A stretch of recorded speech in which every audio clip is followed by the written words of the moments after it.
Was sind wohl die wichtigsten Zutaten für einen perfekten Pitch-Cocktail?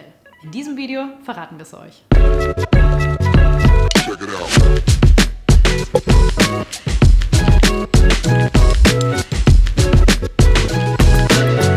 Hey und herzlich willkommen. In diesem Video werdet ihr erfahren, was der Unterschied zwischen einem Pitch-Deck und einer Pitch-Präsentation ist. Außerdem geben wir euch Tipps für Aufbau, Inhalt und wie ihr das Ganze überzeugend vortragt.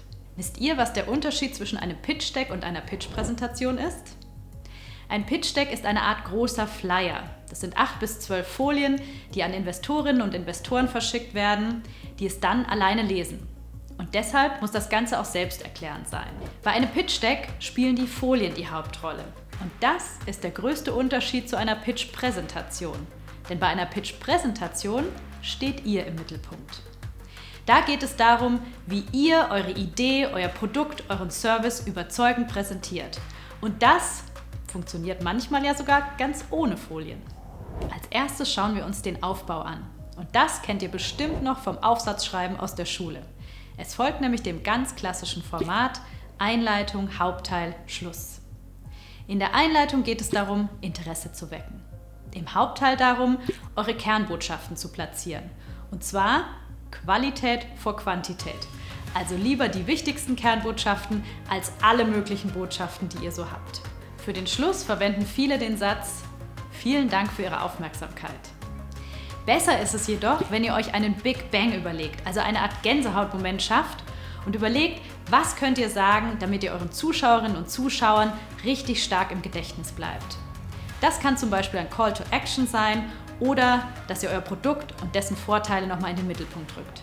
Kommen wir nun zu dem Inhalt und dafür gebe ich euch die 3 besten Zutaten für den perfekten Pitch-Cocktail. Zutat Nummer 1: Spannung. Vor allem in der Einleitung ist es wichtig, dass ihr Spannung bei den Zuschauerinnen und Zuschauern erzeugt, damit die am Ball bleiben. Zutat Nummer 2: Entspannung. Denn wenn wir die ganze Zeit unter Spannung stehen, brauchen wir auch Momente, in denen wir mal durchatmen können. Das kann zum Beispiel auch ein kleines Lachen sein. Zutat Nummer 3: Vertrauen. Andere kaufen euch eure Idee nur ab, wenn sie euch vertrauen. Und wie ihr das erzeugen könnt, zum Beispiel indem ihr euer Team vorstellt oder euer Warum erklärt. Kommen wir nun zum Thema Sprache. Eure Sprache sollte möglichst klar und einfach sein. Inspiration hierzu könnt ihr euch bei der Sendung mit der Maus holen, denn hier wird von Spülmaschine bis Cloud Computing alles so erklärt, dass es vom Teenager bis zur Großmutter jeder versteht. Der Inhalt ist natürlich wichtig, aber genauso wichtig ist die Körpersprache. Denn diese zielt direkt auf das Unterbewusstsein unseres Gegenübers und wird damit unheimlich schnell wahrgenommen. Kennt ihr diese komischen Videos auf YouTube, bei denen man Körpersprache lernen soll? Vergesst alles, was ihr dort gesehen habt. Denn das Wichtigste bei der Körpersprache ist, dass sie natürlich und authentisch ist.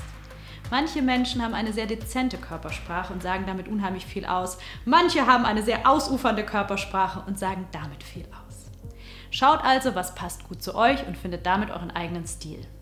Manchmal ist man ja doch aufgeregt und dann helfen folgende Tipps. Achtet auf einen sicheren Stand und eine gerade Haltung, stellt zwischendurch immer mal wieder Blickkontakt mit eurem Publikum her und habt vor allem die Hände frei, damit ihr entspannt gestikulieren könnt. Denkt immer dran, Übung macht den Meister, das gilt für Sport, aber auch für Präsentationen. Deswegen nehmt euch vorher genug Zeit, um eure Präsentation mehrmals durchzugehen, euch Feedback von anderen zu holen und wenn ihr das nicht habt, könnt ihr euch natürlich auch selber auf Video aufnehmen. Das ist hart, aber hilft. Wie bereitet ihr euch auf Präsentationen vor? Schreibt es uns in die Kommentare und nun sagen wir vielen Dank für eure Aufmerksamkeit. Nein, Quatsch! Wir sagen viel Spaß beim Kreieren eures eigenen Pitch-Cocktails. Cheers! Check it out.